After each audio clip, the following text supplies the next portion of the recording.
Pakistan super league P S L کا میلہ آج سے ایک بار پھر دوبارہ شروع ہوگا۔ آج راولپنڈی کرکٹ اسٹیڈیم میں پشاور زلمی اور کراچی کنگز آمنے سامنے ہوں گی۔ Pakistan super league P S L کے بقیہ میچز آج سے شروع ہو جائیں گے۔ غیر ملکی کھلاڑی بھی ایکشن میں نظر آئیں گے۔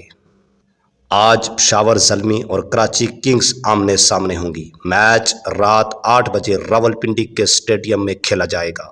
یاد رہے کہ بھارت کی جانب سے پاکستان پر حملے کے بعد پی ایس ایل کے بقیہ میچز روک دیے گئے تھے۔ بھارت کو منہ توڑ جواب دینے کے بعد اب دوبارہ پی ایس ایل کے میچز کھیلے جائیں گے۔ پی ایس ایل کی سب سے بڑی خبر بھی سنیے گا، شکیب الحسن لاہور قلندر کا حصہ بن گئے ہیں۔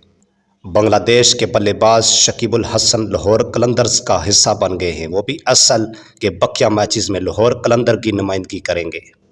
اس حوالے سے شکیب الحسن نے کہا ہے کہ پی ایس ایل کی ٹیم لاہور قلندرز میں شامل ہونے پر خوش ہوں، جبکہ ٹیم ڈائریکٹر سمین رانا نے لاہور قلندرز کی فیملی میں شکیب الحسن کو شامل کر کے خوشی کا اظہار کیا ہے اور بہت بڑی تبدیلی قرار دیا گیا ہے شکیب الحسن کو۔